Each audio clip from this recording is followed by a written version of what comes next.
Yo, what's good? This is Casey for L King Self for Life Wrestling Takes, and you're now watching Casey for L Wrestling Takes Show.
What's good, everybody? This your boy Casey for L King Self for Life Wrestling Takes. I had a whole day to sit on everything that transpired last night. Yes, the man is officially returned back to the place he said he would never go back to. And ladies and gentlemen, as of late, it's been almost 30 million views of him pulling up. Like I said, ladies and gentlemen, there's a sector of cats that's mad and upset. There's a sector of cats that's loving it and they're ecstatic. I'm in the middle. I'm in the middle because I just want to see how it's going to play out. I've told you, I'm not a tribalist. I don't, get upset if somebody leaves or something. Trust me, I wanted things to work out on AEW, but he's gone back to the place that really made him who he was. And that's sports entertainment. That's WWE. I mean, y'all seen the picture of him with Triple H doing this goofy stuff or whatever. I mean, as of right now, word that came out that says a lot of wrestlers in the back, quote unquote, they mad at Triple H and they don't trust him no more. I said, well, the door's right there. You don't want to stick around. You know exactly what to do. When your contract comes up, don't renegotiate. Just dip out. You can go to Impact, you go to AEW, you go to New Japan, you go wherever the heck you want. If you don't want to stay in WWE land, you know what to do. I said what I said about it. I'll talk about it when I get there.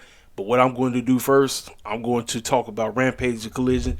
Then I give my thorough review on Survivor Series. AEW and Collision, ladies and gentlemen, they were decent. To me, it's still too much wrestling. I know y'all want this show to be its own identity. That's the whole point that they should be focusing on. But they need to focus on telling better stories. Wrestling TV is not for 15 million wrestling matches. AEW had a total of 3 hours last night live. They tried to do their own. They've been trying to do their own version of Monday Night Raw. And ladies and gentlemen, the viewership is just not there. And I understand you're on a day trying to go head to head with the E, and you know it's just a waste of time. It's literally a waste of time. Like I said, I like some things that I saw. It was pretty. I mean, listen, you know the matches are going to be good. You know it. I just don't care when there's 15 million matches on the show. That's literally not adding to nothing. I want to say 50% of everything that was combined on both shows matter. The other 50, they was just there to be there. We're going to break down everything that happened, and then I'm going to jump ship to Survivor Series. So they were live from Pittsburgh. Rampage kicked the show off, and this was a decent match right here, but I probably would have had some type of talking segment or something that's going to get people invested into the show. Just throwing Hook out there versus Rocky Romero, crowd was kind of into it. Like I say, man, it's just random matches that don't lead to nothing. That's not me. I don't get down with that. I've never actually been a fan of that, and I never will be a fan of that. And if this offends AEW hardcore fans, so be it. I've told you, I'm not a shield for this company. I will never shield for this company. I know other cats are going to shield for this company because of who just pulled back up in the E. But you know I will never shield for AEW. As much as I want them to thrive and do well, shielding for them will never be my thing. Hook versus Rocky Romero, this is basically more for Hook to quote-unquote, can he sink or can he swim? I need Hook to get to a place where he gets comfortable being in front of the crowd, because I feel like he's good, but he's really not where he should be right now. He's been there for the last 3 years now, and time is up. It's time to get the training wheels off. And Rocky Romero, like I said, when you become associated with the best friends and all you are an afterthought, you could probably get some decent wrestling matches on, but you know, why should we care? This was basically just a random match, again, thrown together by Tony Khan and company, because that's all TK know. And like I say, due to unfortunate circumstances, you know, it's, you know, all I can say is it is what it is. But Hook beat Rocky Romero, you know, decent. But like I said, it leads to nothing. That's what I'm tired of these random matches on this show that lead to absolutely nothing. You know that you could even really had to open the show. You know what I would have opened Rampage with? I would have opened up the show with Chris Statlander talking about where the heck does she stand in her current situation. That's what I would have done. I would have done that. And then, guess what? I'm doing Chris versus Diamante right on the jump. Let them go out there. Let them open the show. Then, if you want to do Hook and them, you can do Hook and them. Tony Khan does not know what he's doing, and that's one of the major reasons why so many people are laughing at him. And like I say, you got the hardcore shields that are going to sit up and just wish death on this company, and they probably feeling that way, especially with CMPunk returning back to the E. But I just want storylines to be the key driving force of wrestling TV with this product. I don't want 15 million wrestling matches that don't lead to nothing. This is a niche audience. If you think somebody coming out here randomly wrestling somebody that don't go with each other, like they don't, what are they here for? When you can do this at your local bingo hall, that's not compelling TV. I'm sorry, it's just not. It's not compelling TV, man. And like I say, due to unfortunate circumstances with the man pulling back up in the E, it's like, man, they had the momentum at the Full Gear, but then when Triple H said, I'm going to give you R-Truth Buck Dancing Tail, I'm going to give you Randy Orton, and I'm going to give you CM Punk, it's like they just stole the momentum right back. And you had to ask yourself, what is AEW going to do? Ladies and gentlemen, I really feel like AEW right now is in the position of the first Good Burger movie. Remember when Good Burger was doing their thing, and then Mondo Burger came out of nowhere? Now people gonna say, well, Mondo Burger really should be AEW. I'll say no, Mondo Burger is the E. You wanna know why Mondo Burger is the E? Because Mondo Burger was just killing the game. They were killing it. They were killing the game, and then boom, the poison stuff started coming, making the burgers fat and all that stuff. Ladies and gentlemen, that's the E. That is the E right now. AEW is like Good Burger trying to last in, trying to hang in there, but they just not. It's like whatever they try, it's like, man, And so with Chris Statliner's situation going against Diamante, this is the last time they wrestled was in that tag team match. You remember it was Mercedes Diamante versus Willow and Chris Statlander. I really want Chris to. I don't know if Chris is comfortable from the fans. I don't know, but ladies and gentlemen, if you are the future of this company and you want to be a key factor in this women's division, you got to be able to talk. You got to be able to present yourself as somebody who is a credible foe in this company moving forward. And so I'm like, I don't know if Chris is just not comfortable. I don't know. But like, listen, you got a host of promo cats in the back. Promo school should be the number one thing for anybody that's deciding to wrestle at AEW. You got promo teachers left and right. It should not be MJF should be the only best talker in the game at that company. It should not be that way. Everybody who's presenting themselves as somebody who's a credible foe in this company should go to promo class immediately. Charisma class, promo class. The wrestling class is fine because everybody got that. That's fine. It's the promo and the charisma class that cats need to get. If you want to call yourself a great pro wrestler in this game we call pro wrestling. You had to, man. I really don't know what else to say. Diamante got a nice showing, but you knew dang well that she wasn't winning. Mercedes was out there watching. She was out there mocking Chris and all this stuff. And I'm sitting up here saying, and it's like, the cats on commentary, they're sitting up here acting like we know what's going on with Chris. No, we don't. We genuinely don't know. They say, I wonder what's going on in Chris's mind. That's what it sounded like Tony said. I'm like, Tony, we shouldn't have to ask that question. The person who should be giving us the answer to that question is Chris Statlander herself. She should be out here ticked off that she lost her championship. She should be like, you know what, man, listen, I'm trying to gather my thoughts. I'm trying to get back to where I need to be, which is being your TBS champion, but I'm no longer that. The spooky girl got it. So in the meantime, Diamante's in my way, so maybe I got to smash her again. Something. Give us something. I'm looking for story. I'm not just looking for wrestling matches. Yes, you can tell a story in a wrestling match, but that depends on whoever you're in the ring with. Chemistry is the key. Chemistry is the freaking key. Ladies and gentlemen, I'm telling you right now,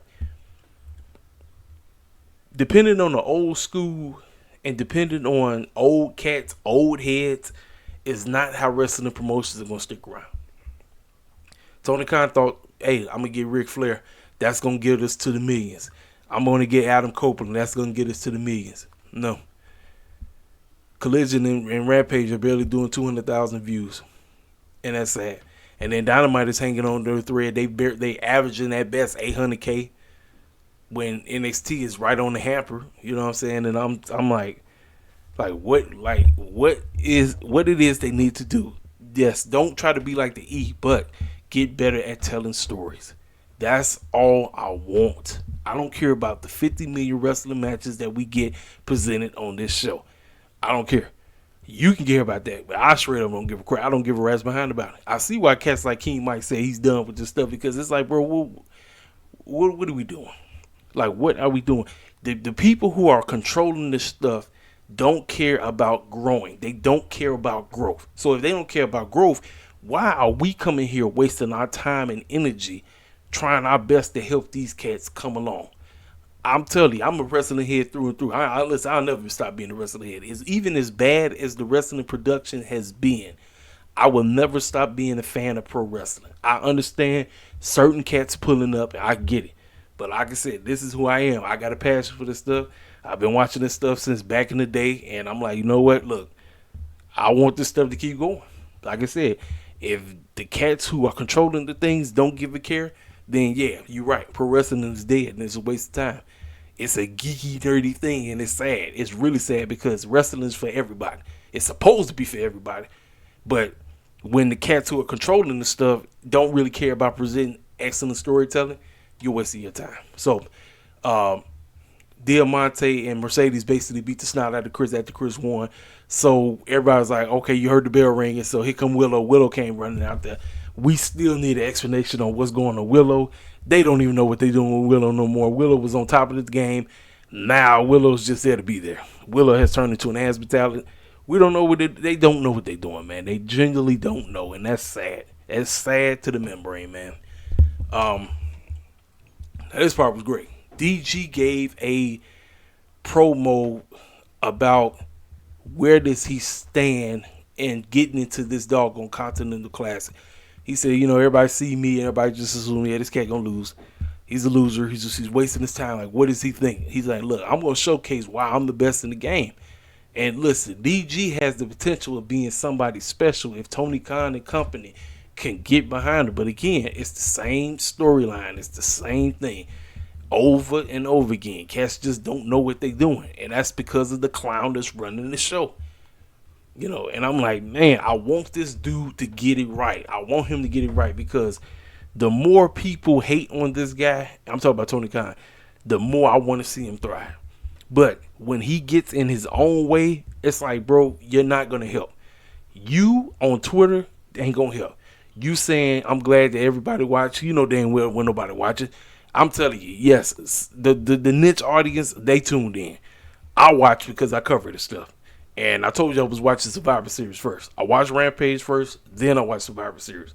But niche audience needs to not be the key because you want to grow.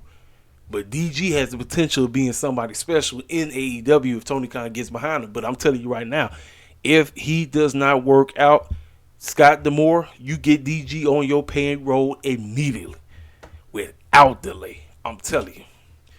Now, I wouldn't have done this matchup. The talking segment alone was fantastic. They're trying their best to get the Kingdom over to where they need to be. And ladies and gentlemen, these are your these should be your next Ring of Honor Tag Team Champs. It's not even a question anymore. Matt Taven and Mike Bennett should be it. The Kingdom have gotten, listen, I really wasn't on board with the Kingdom, but this whole neck strong stuff, man, and I'm like, it went to another level. Like I said, if it's any positives, I'm giving them positive. They talked about how Action Andrade tried to quote unquote end Roger. It didn't work. Neck strong prevailed. And everybody, we all know the MJF is the quote unquote devil and all of this, Adam Cole and all of that. So they just rambling, going in, saying what they got to say. And then they beat the brakes off these two jobber clowns. They just was basically a waste of time. Then we get to the main event. Main event was Wheeler Yuta versus Shibata. Now, I said Shibata didn't need that because, ladies and gentlemen, man, when all you go based off on is the fact that you was the man in New Japan Wrestling and coming out here to the States, and unfortunately your English is not really good, so you really can't cut promos like you want to, and holding on to the Ring of Honor Pure Championship ain't really doing nothing.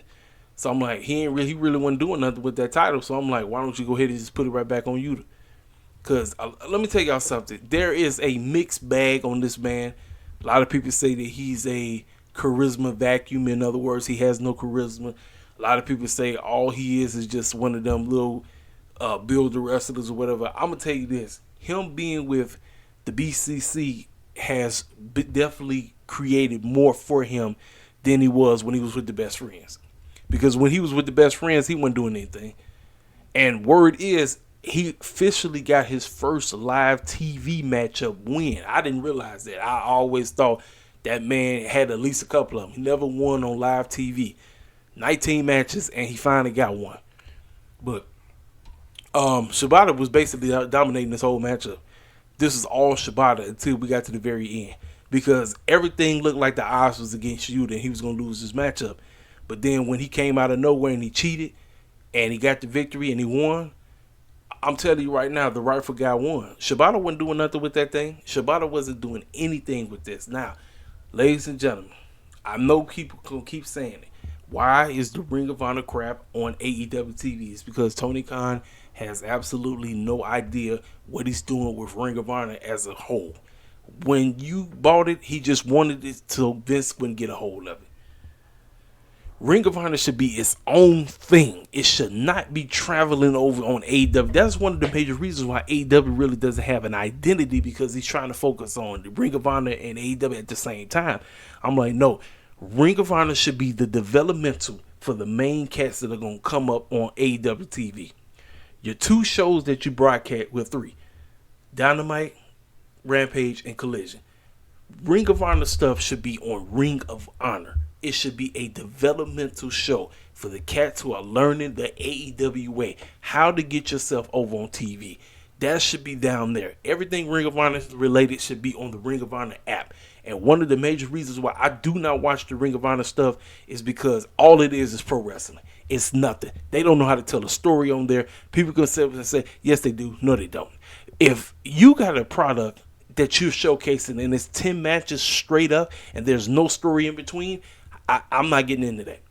I told you, I can go to my nearest bingo hall and watch 50 fools wrestle each other all day with absolutely no story in it. No, I don't get off like that. That's one of the major reasons why I don't mess with Ring of Honor. And it's sad that you got somebody like Athena who's been killing it down there, and you trying to hide her on that app that don't nobody watch. Ladies and gentlemen, this is one of the major reasons why the women's division is failing, is because Tony Khan is refusing to do the right thing.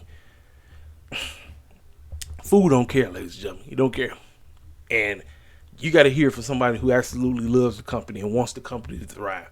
I'm not sitting up here as one of these people who hate the company and pray for the downfall every single week. And probably I celebrate. They somewhere celebrating because of, who going back to the E. I'm not celebrating nothing. What I want is Tony Khan to just make Ring of Honor his own thing. Do not bring like I said, the Ring of Honor crap. Keep that on the Ring of Honor show. Don't bring it to Dynamite. Let Dynamite Collision and Rampage be about the AEW titles. Whatever AEW got going on. Let the Ring of Honor show be the developmental. That's what it should be. Separate the two. Don't try to bring them together. Look, you're allowed one, maybe two, but when you start bringing it, no, it's too much. But that was Rampage. Like I said, man, Rampage was basically one of those filler type of shows. Shibata lost, great, but again, storytelling. You got to get better at the stories. You got to get better at the freaking stories, ladies and gentlemen. Got to. Got to get better, man. Got to get better. You got to get better, because otherwise, like everybody say, your product is just it's trash. It's trash. It's like, what are we doing? What the clown are we doing? So then we open up the Continental Classic on Collision, Claudio versus DG.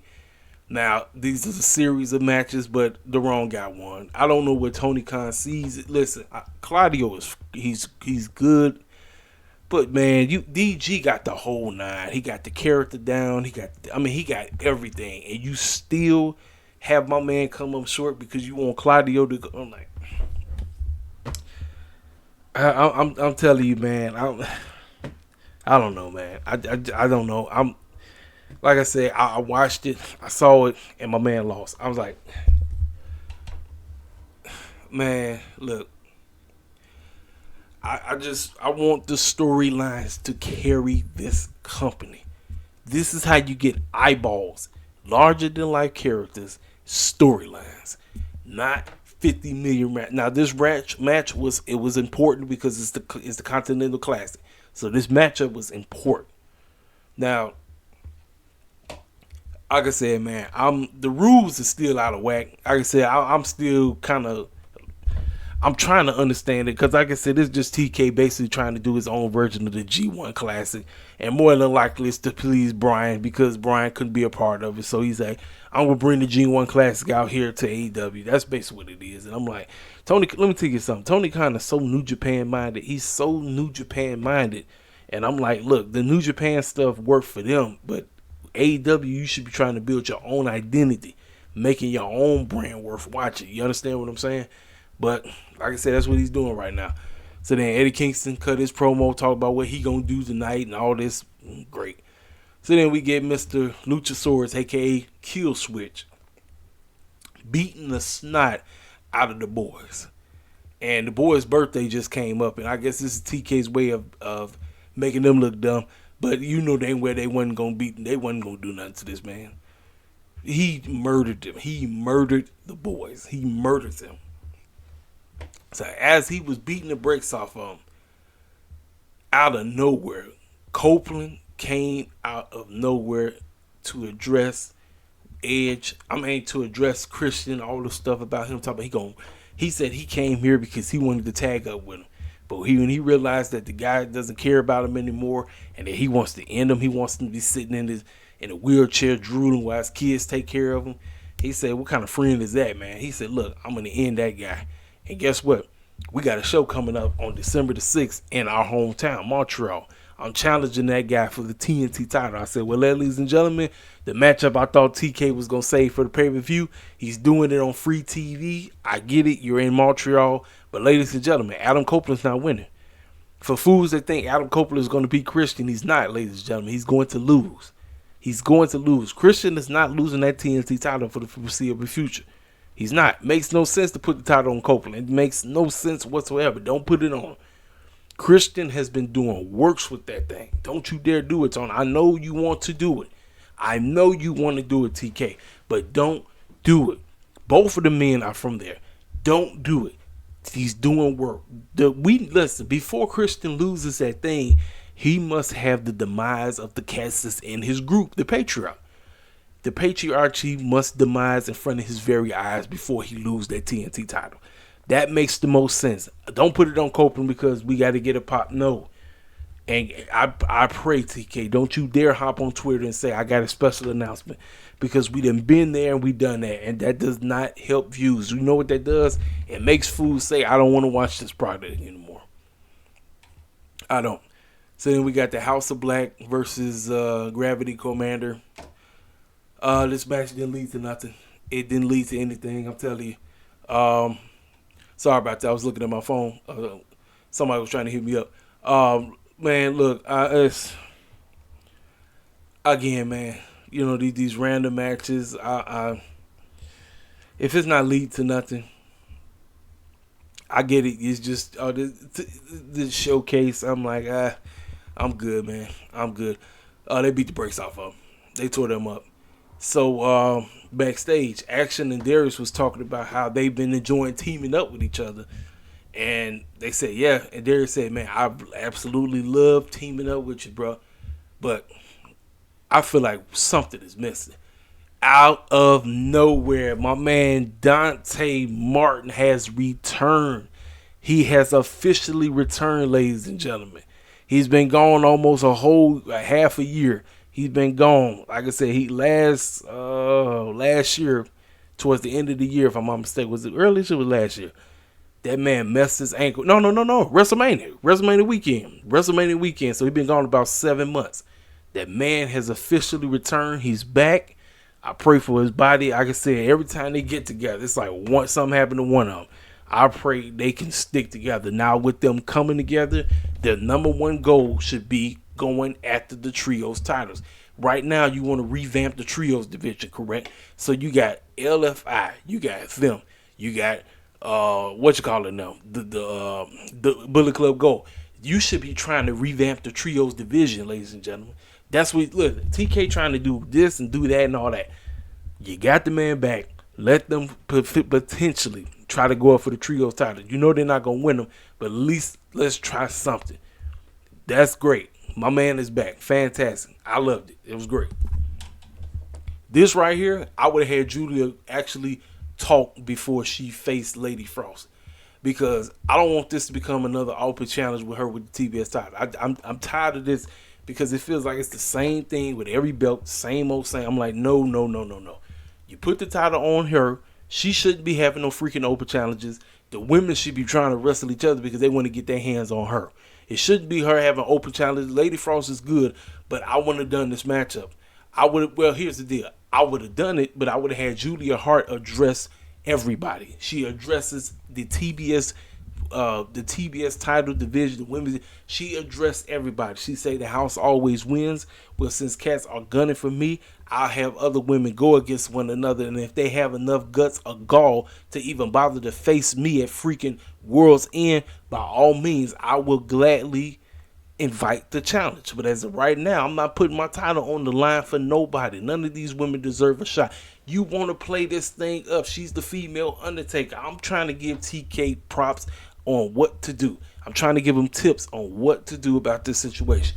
Julia Hart shouldn't be wrestling Lady Frost right off the jump. What she should be doing is addressing all the women in the back, all of these girls who think they all that, If you really want to come and test who you are, if you really want to get a shot at the queen of the hearts, the queen of the house that always wins, y'all beat the snot out of each other, and maybe I'll think about giving y'all a shot. Something. Let's build something up. Don't just have her go out there and go against Lady Frost because this is a Lady Frost showing. I get what they're doing, but that's not it. Storylines matter. That is it. Storylines matter. That's all I care about. I'm telling you right now. That's it. She beat the snot out of Lady Frost, man. What you expect? She beat the brakes off of. Then we get the main event. I didn't care nothing about this. I didn't, because the wrong team won. FTR did not need this victory. What is the point of the Righteous if all they are there is to be enhancement talent? Listen, ladies and gentlemen, the Righteous are pretty much about to become the Butcher and the Blade. That's how bad this is. And it's sad, man, because they got the potential. I wasn't really on board with them at first, but you put them with Jake the Snake Roberts and Lance Archer, and I'm like, okay, there's a potential trio title team. Or if you don't want them, you can be attacked. Something. FTR didn't need this. FTR so freaking established, it don't make sense. They are established. They didn't need this win at all. They didn't need it.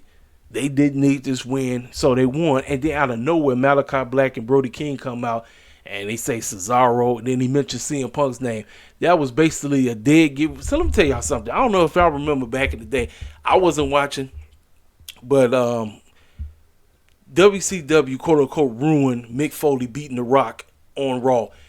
Tony Khan was like, "Yep, Mick Foley's going to win the big one," and with with Malachi Black coming out there mentioning CM Punk's name, that was pretty much letting everybody know, yeah, he's coming back. Like he was quote unquote trying his best to spoil it without spoiling, because he knew, like, oh yeah, that fool pulling up, he pulling up tonight. That's why he mentioned his name. That was the only reason he mentioned his name. So they came out, said some crap, and then the lights went off, and I didn't get it. I did get this. I don't know what Tony Khan and them. I don't get it. I get it. You want them to be in a feud with House of Black, but if this, like, I just don't get it.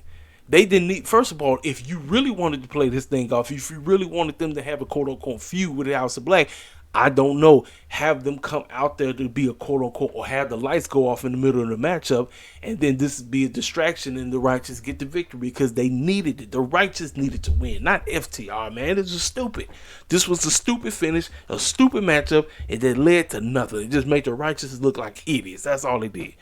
And that, ladies and gentlemen, that was Collision. Collision, Pittsburgh was great, crowd was great, but it just, I didn't really feel like we were moving forward towards World's End. I want to be getting invested. We got World's End coming up at the end of the month of December. We need to be getting invested. You just don't announce one match and then you disappear. Like, no, Tony Khan, that's not it. That's not it. You need to be telling stories that's going to lead to people intrigue into doggone World's End. Because what you did right here, that was dumb. It led to nothing. It led to absolutely nothing. So, and this wasn't the main event. So then we get Keith Lee versus Lee Moriarty. Ladies and gentlemen, this is Tony Khan letting you know right off the jump. Letting you know right off the jump. Letting you know right off the jump. What do you feel about this man right here? And this man. They had a promo. The AEW Tag Team Champs, they had a promo talking about they going to destroy Jericho and Omega, and they said that they not like Jordan and Pippa, and they not like Shaq and Kobe and all of this. That was a decent promo, you know what I'm saying? Keith Lee and Lee Moriarty, they tore each other up. Keith Lee wins. So then Keith Lee had cut a promo backstage. He's tired of being disrespected. He's tired of looking like a chump. He thought coming here was going to turn him into a serious competitor, and he's been looking like a chump. No duh, Mr. Lee. No duh. You got to look at the fool that's booking you, because the fool that's booking you has absolutely no idea what he's doing. He don't. He has absolutely no idea what he's doing. Like I said, and I get it. That promo was definitely directed at Tony Khan. It was directed at him. It was directed at him. Now, there was a certain situation that happened. Right here. So, shout out to my main man, G Nation, and shout out to my man, VIC, that brought this to my attention, because when the shirt first was posted, I I didn't see it. I wasn't really paying attention because y'all know me. I've been one of the main ones to call Tony Khan or any wrestler promotion out on some minstrel buck dancer type of stuff. I didn't really think about this, but ladies and gentlemen, they really trying to turn Hobbs into a minstrel. I'm big, I'm black, and I'm jacked. Now, that anybody can get it was fine, but you didn't have to do this. I really didn't peep what they were trying to do. Tony Khan, you need to cut back on this because this is some minstrel stuff. This is some shucking and jiving type of stuff. And if Hobbs is in agreement with this, I'm sorry, Hobbs, you need to cut the bull jive out, man. Because this you're turning into a freaking Sambo with this foolishness right here. This is some Sambo type of stuff. Sambo-ish crap. I said, I didn't really pay attention to it, but this is some Sambo type of stuff, ladies and gentlemen. Cut the bull jive out. Just say anybody can get it. That's it. Don Callis say what he got to say, and you say anybody can get it. That's it. That don't. Like I said, man. Y'all see me. Y'all see. Will Hobbs will represent somebody like me. Keith Lee will represent somebody like me. As you can see, I'm big myself. You know. I just want them to be presented in a fashion where we can relate to them. Not no Sambo-ish buck dancing type of stuff. I'm tired of these subtle stereotypical gimmicks that they try to toss out there because they technically have absolutely no idea how to relate, how to connect. I'm tired of that bull jive. I'm tired of it. I see right through the bull jive. I see through it. And I want to thank Vic and I want to thank G Nation for bringing that to my attention. Because y'all know normally I be one of the main ones that when I see some buck dancing type of stuff, I call the foolishness out. I'm calling these clowns out. I'm calling Tony Khan out. I'm calling Don Callis out. And I'm calling Will Hobbs out for sitting up agreeing to this foolishness. They selling this garbage man shirt. It's selling. It's going nuts. I just cut it. Just sell the shirt with Will Hobbs on it and he says anybody can get it. That's fine. That's it. I get it. You are big. You are black and you are jack. I get where they're trying to go with it, but at the end of the day, it's not good, man. It's not an image that we want to be represented by. We just don't. And I know some people probably gonna think I'm tripping. I'm just trying to tell you the bold-faced truth, what's really going on. But VIC and G Nation, salute to you brothers, because y'all brought that to my freaking attention. And like I said, y'all know me. When I see some stuff, you know I'm calling stuff out. I'm not finna give AEW a pass when they do some buck dancing type of stuff, when they do some foolishness like that. Like I said, if Triple H tried to get away with this stuff, you think I'm gonna give him a pass? No, I would not. Like I said, main event, Brody King versus Eddie Kingston. Now remember, ladies and gentlemen, am I not mistaken? Didn't Eddie Kingston say in this Continental Classic that his titles will be on the line in every match? Well, ladies and gentlemen, Brody King beat you. Therefore, that should mean Brody King is the New Japan Strong World Champion and the Ring of Honor World Champion. Am I correct? Ain't that what you said, Eddie Kingston? I'm going based on what your words are. Every match I'm in, I'm defending these titles. Well, you got pinned. You got pinned in the very first match. You got pinned as a freaking champion. So, therefore, you're not the champion anymore. I'm just trying to make sense of it. I don't know if y'all get where I'm coming from, but I'm just trying to make sense of it. That's it. Yeah, TK got work to do. He got work to do because Rampage and Collision, man, they, again, this fluctuating crap. Fluctuate. 1 week, this. Next week, like I said, man, Brody King, he should be your New Japan Strong and Ring of Honor champ because he got pinned. This fool literally said he putting his titles on the line in every match. So Kingston had lost. So he lost. Brody King is your new champ. That's what I'm looking at. I'm looking at it like that. So Brody King he's the new champ. That's the TK. That's basically what Eddie Kingston told us. That's that, ladies and gentlemen. So now let's go ahead and talk about this right here. Survivor Series War Games. Now, let's talk about it. The entirety of the pay-per-view. Chicago, you know, my city is a hardcore wrestling town. We love our pro wrestling out this way. So you knew with them adding them seats on, They wasn't just adding them seats for no reason. And word is, Nick Khan, and Vince McMahon were the only three dudes that knew about CM Punk pulling up. That's what it was. All the other wrestlers, with them even doing the teases, they wasn't even sure if the man was pulling up. That man pulled up right there on the spot. H knew he was coming. Nick Khan, he knew he was coming. And Vince McMahon knew he was coming too. With all of that, the wrestling pay-per-view as a whole did not live up to the hype that Full Gear was. Now, the War Games matches, fantastic. The women's, great. The men's, great. However, I did not like the ending of the men's. And you know, y'all already know where I'm going with that. The three matches in the middle, you could have saved that crap for TV. You literally could have saved all three of the matches and put that crap on TV. Those are TV-worthy matches. Pay-per-view worthy, and no, I'm good. The matches did not belong on that card at all. The three middle matches did not. They did the War Games matches. And guess what, ladies and gentlemen? Even as good as the men's War Games match was, the women carried the show.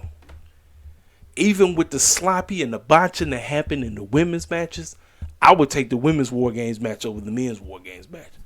The men's literally War Games match did not start until Randy Orton pulled up. Once Orton pulled up, that's when they kind of was trying to do a little something. But the women's though, and it was a lot of botching in the girls. It was a lot. But if I had to pick which War Games match I prefer, it's the women. I'm just generally telling me. That's my honest to God truth. I prefer the women's. That's why I told you I was more, before Becky got added, I was more invested in what the women were going to do than the men's, because I pretty much knew. Now, when it came to predictions, I actually got the women's wrong. I said that the heels are going to go over. But if you're telling a story that they're trying to tell us, Bianca and them going over was great. That was great. It was the right move. I really wouldn't mind if Bayley and them went over. I wouldn't mind, because what I was expecting to happen, it didn't happen. But we're going to break down every match. We're going to talk about it all. And then when everything is said and done, I'm going to give you my honest to God, unbiased grade for the show. Was it Survivor joke? In the middle. Yes, it was Survivor joke. It was War Games jokes. It was war jokes. But the War Games matches themselves, thumbs up. The result for the men, we're going to break it down. We're going to break down everything. So, like I said, live from Chicago. We get, because they voted, they said that the women, the faces would get the advantage. So, that's Team Bianca. That's Becky, Bianca, Charlotte, and Shotzi. Taking on Damaged Goods, a.k.a. Damage Control. Asuka, Bayley, Io, Kyrie. So, with Dakota Kai, I was like, okay, so where's Dakota? Because everybody was out there. And I said, okay, somebody missing. So, we kicked off the show, and I believe Becky was first. Becky was the first one to go inside. And then I think for the heels, let's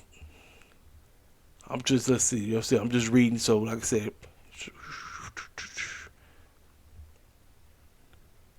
Bayley and Becky, they kicked it off. They started off. Started off slow. Like I said, just because they in a cage. Like I said, you got to remember, these are, look, even as PG of 5 these matches are in the E, they still have to be very careful, because any false move, that's it. It's curtains. So, with them already in there, they trying to do a little something. Then everybody was waiting. They was waiting. So then Shotzi came. So as Shotzi came, the fans saw that she was reaching under the ring trying to grab stuff. Fans immediately started saying, "We want tables." That girl said, "No, I'm going to go ahead and get a Kindle stick. I'm going to go ahead and get a chair." And so there was a spot in this part right here where Shotzi, quote unquote, tried to jump off a doggone chair. That chair literally lost the gravity under the legs, and she easily could have messed herself up. But when she jumped, the chair left her leg, and then I think she was able to land on Bayley or something like that. But it was a botch. It was a botch out this world. So Io comes in. She grabs the garbage can. The spot of this matchup was when all the girls was in there. Io basically was on top of the cage, and she put the trash can on. Let me tell y'all something. Io is cosplaying as a heel. Io is a babyface through and through, trying to play heel, and it literally, like, throughout the whole match, she was acting too much like a babyface, but she's a heel. Like, I don't know if y'all peeped the game, but Io can do heel, but a lot of times she's cosplaying. She's literally cosplaying as a heel, literally. And I was like, but like I said, the spot of that match, she had put the trash can on. Then she jumped on the girls and everything. Girls were standing there looking at her and all that stuff. So then, like I said, Dakota Kai came out of nowhere, poking the doggone candlestick in the doggone ring and everything, trying to cause a distraction and all this stuff. So then Bianca came in there. Bianca got it in. Now, ladies and gentlemen, for me, this is when the match up picked up. As soon as Bianca got up in there, and I like the fact that she had a doggone 2 braids instead of 1. She said, no, I'm not going to just have my 1 braid. I'm going to have 2 of them. And in these type of matches, you can use it as a weapon. She got up in there. She started beating the snot out of it. And then here come Kairi Sane. Kairi Sane literally came skipping down there looking extremely silly. Now, a lot of people was wondering, was this a tease? Because of who is back, does Mrs. CM Punk return back to the E? I don't know. Then Charlotte got up in there. Charlotte tried to do something. Now, the whole point of this was Charlotte and Becky. Were they going to be on one accord? And certain parts of it, they kind of was getting into it. But for the most part, they figured out. They worked together. They got together. Like I said, Io, like I said, I just talked about this. Then Asuka came in there. Asuka out here blue missing, Shotzi and all this crap. And, I mean, just the girls they was going at. Like I said, once everybody got up in there, like I said, everybody got in, this is when the matchup picked up. The women went to war. They showcased why they stole the show. They literally showcased why they stole the freaking show. Yes, it was botches out of this world. Charlotte botching, Shotzi botching. But they came, they showed up, they showed out. Now, the finish. Throughout this whole match, Bayley was protecting all the girls in her group. She was protecting Io. She was protecting Kairi. She even protected Asuka. But when it came down to it and they finally got that doggone table up in there, they slammed her through the doggone table, and all the other girls were basically just like, we done. We ain't got nothing to say about this. Match over. Bianca and them get the victory. They won. Ladies and gentlemen, man, I thought the women, like I said, once Bianca got up in there, I thought the girls, outside of the botching, I thought the girls had the match of the night. Honestly. I honestly, like I said, and I watched it and I said, you know what, man?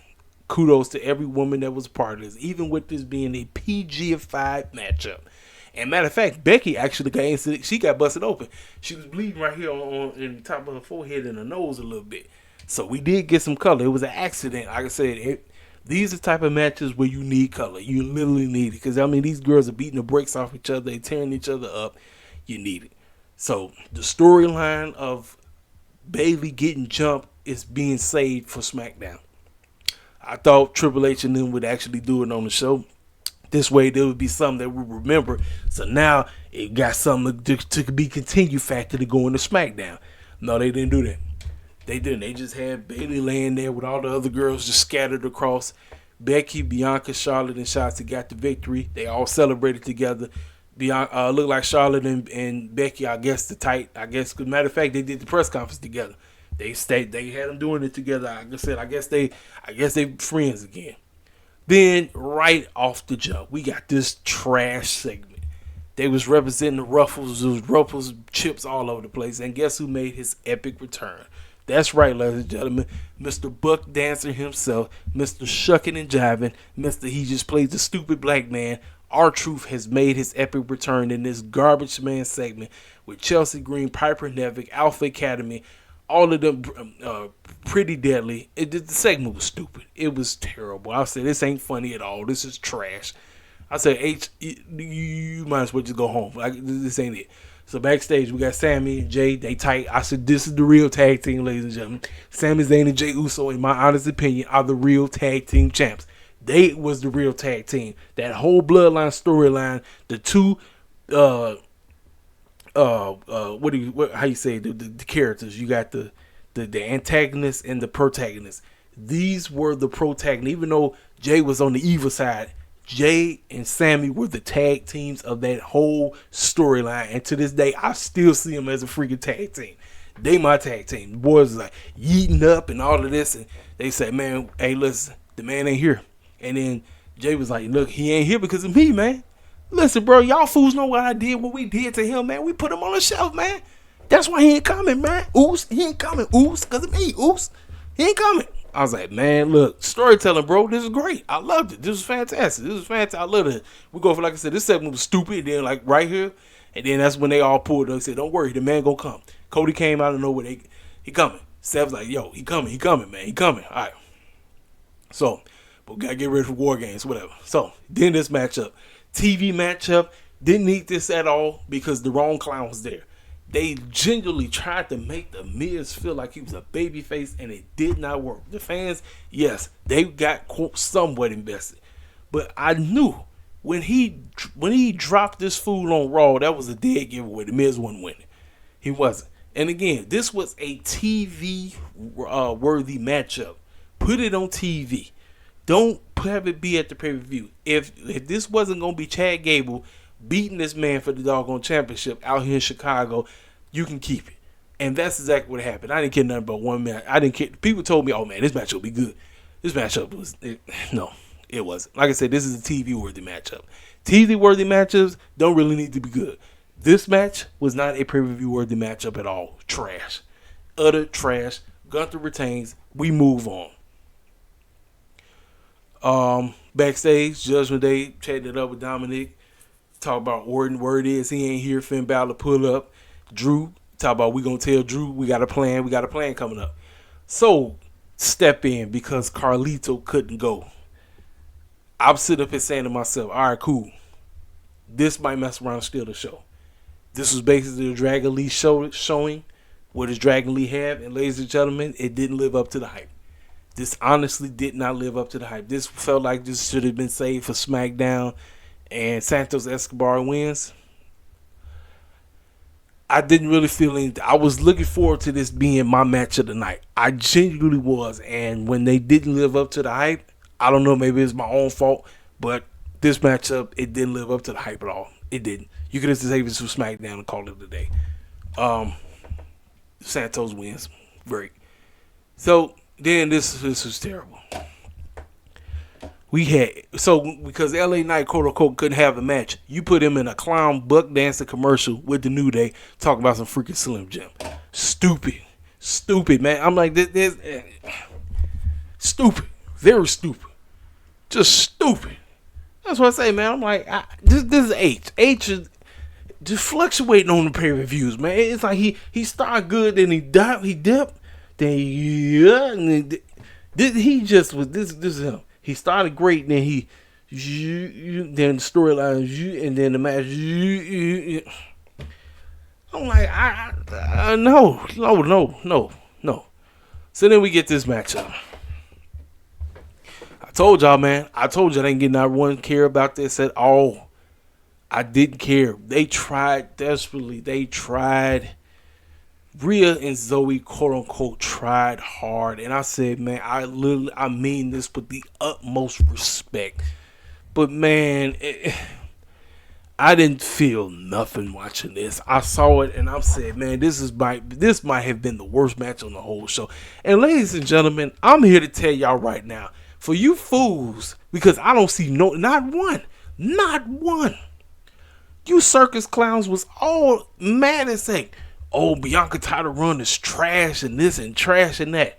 I ain't seen one person, not one. Rhea Ripley's title run has been a huge, just garbage. Like, whoever she get with, it's like, it's nothing. Nothing there. I don't remember nothing of her time.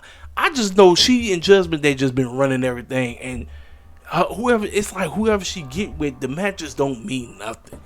Like, the only person she somewhat had a pretty solid matchup, and that's because they had 15 million matches prior to it, is her and Natalya. I ain't care about nothing this woman's been doing with the championship. I personally feel like she's holding it hostage. She's literally holding hostage. And I'm like, man, it don't work when you got another heel in there. Zoe coming out there with the doggone face paint on and acting like she going to war and all this. I'm like, you got another heel and a heel, and I can't get. I genuinely can't get behind that, ladies. I can't. And man, they match was terrible. It was terrible. They tried. I watched that mess. I said, what am I looking at, man? This match is garbage. And I told you who was going to win. I mean, everybody knew who was going to win. Rhea wasn't losing. Rhea was not losing, man. I'm like, terrible. Absolutely terrible, man. Three matches in a row, and all three of them could have just been saved for TV. That should tell you something, man.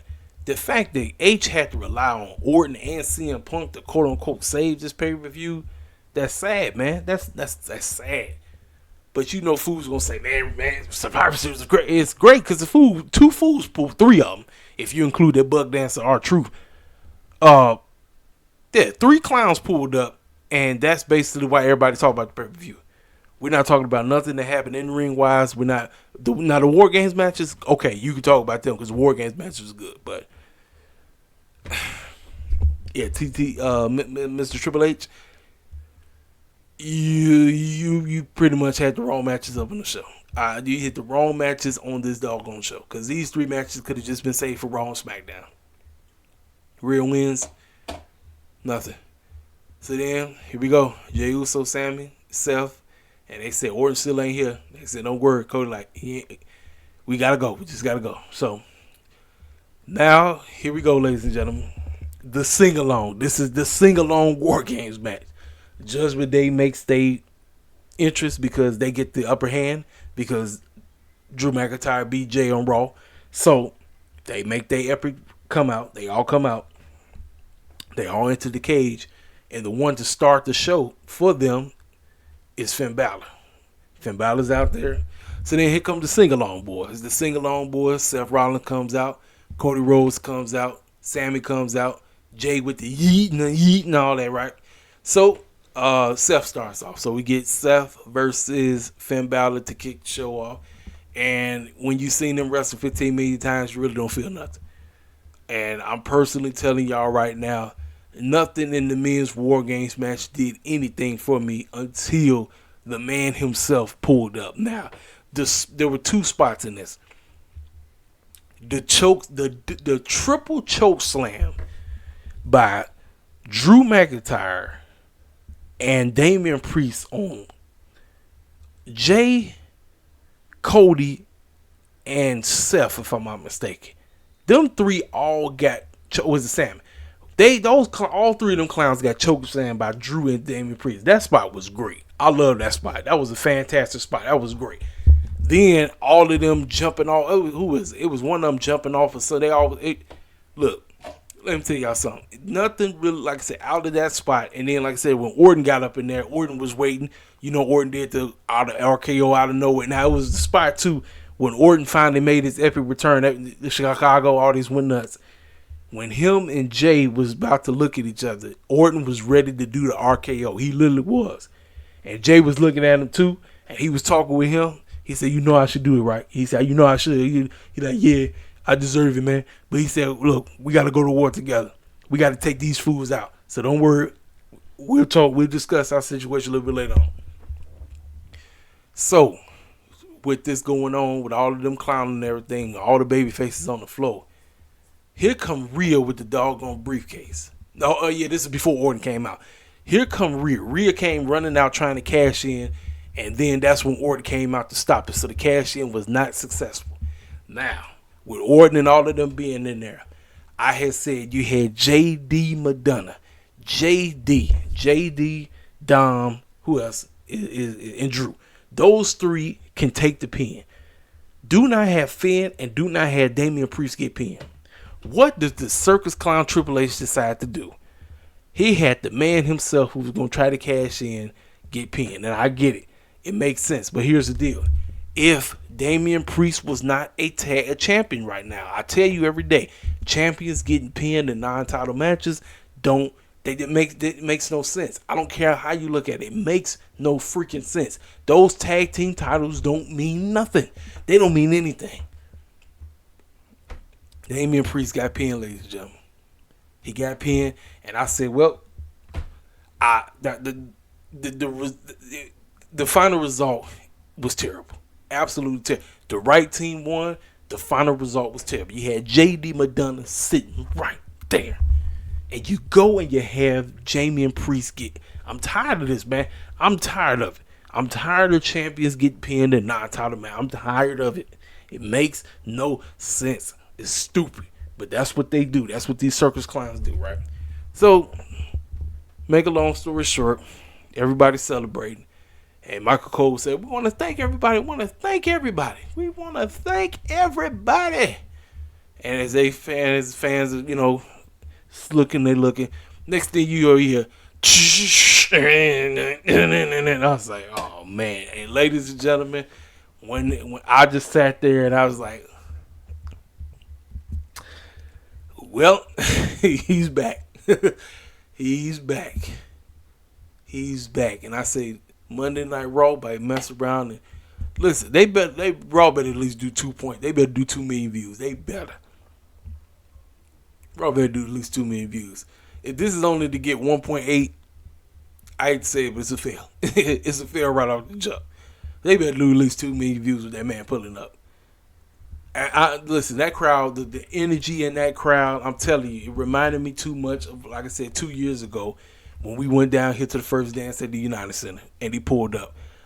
The fans at that place, they went. I know they went nuts, and like I said, I get why cats like my main man King Mike and my main man Ariel don't want nothing to do with the E no more. Don't even want to watch pro wrestling anymore. I understand it because dude is a hypocrite. Dude is an old timer. Dude is like trying to take up from the new folk. It's like, what are we doing? I get it, but when you got dang near 30 million people watching, tuning in, that just tells me that regardless of how you feel about this circus clown, dude is a draw. He's a draw. And we're going to see. We are going to see. So when the cameras had cut, they was quote unquote holding back because they said Drew just walked off. Then they had quote unquote Seth Rollins. He was flicking the man off, type of F you and F all this stuff. It's a work. It's a work, ladies and gentlemen. We're being worked. This is they setting up matches for WrestleMania. That's all we're doing. They just setting up matches. So with CM Punk, Randy Orton, R-Truth, the 2 War Games matches with the 3 matches in the middle being hot garbage, I walked away. And then, like I say, the finish of the War Games match was, listen, I would have gave this show the same exact grade as I gave Full Gear. I'm not, because you had JD Madonna right there to get pinned. I'm not finna give a pass to a company that continues to have their champion get pinned in non-title matches. So that's a knock. That is a knock. Now with CM Punk pulling up, Randy Orton pulling up, like I said, even with the Buck Dancer coming back, the crowd, the energy, everybody going nuts, I gotta walk away. I thought the War Games pay-per-view itself was a decent, not great, decent. The War Games matches, great. The 3 matches in the middle, you can skip them. Orton pulling up, CM Punk pulling up, that just, so 7 out of 10. Honestly, 7 out of 10. I'm like I said, I know my man Ariel, he said 0 out of 10. You know me, I'll be one of the main ones. Listen, I've given WWE a 0 out of 10. I've given them a 0 out of 10, but that food pulling up, and then like I said, you know, the War Games matches, I mean, I got to be fair. I got to be fair. I can't be unbiased. I can't be called, because I know food's going to call me, are you just AEW homer? No. I'm telling you what I thought. Genuinely 7 out of 10, man. Could have been an 8 if JD Madonna or Dom or Drew got pinned. I genuinely would have given the show 8. Even with the 3 matches in the middle being trash, I would have given the show 8 out of 10. But because you had Damian Priest get pinned, that's a knock. That is a knock. I don't care how you look at it. 7 out of 10, ladies and gentlemen. Monday Night Raw, we're going to see. I'm just looking for the viewership on what the viewership going to be. If CM Punk is the quote-unquote draw he claims to be, 2 million plus. Easy. Hey, I ain't got nothing else to say. This is your boy KCFL, King Self for Life Wrestling Takes. If you're new to the channel, feel free to subscribe. Make sure you hit that like button and you tell me what you thought. If you are completely done with pro wrestling as a whole, you hit the comment section up. You tell me why. Or if you are excited for things moving forward, because I personally think WrestleMania season just got started. That's just my honest take. WrestleMania season just got started with that man pulling up. And now, again, Tony Khan, don't you worry about that situation. What you need to focus on is telling build storylines and getting people invested in the world's end. That's it. Ladies and gentlemen, I ain't got nothing else to say. This is your boy KCPL, King Self for Life Wrestling It Takes. I'm gone.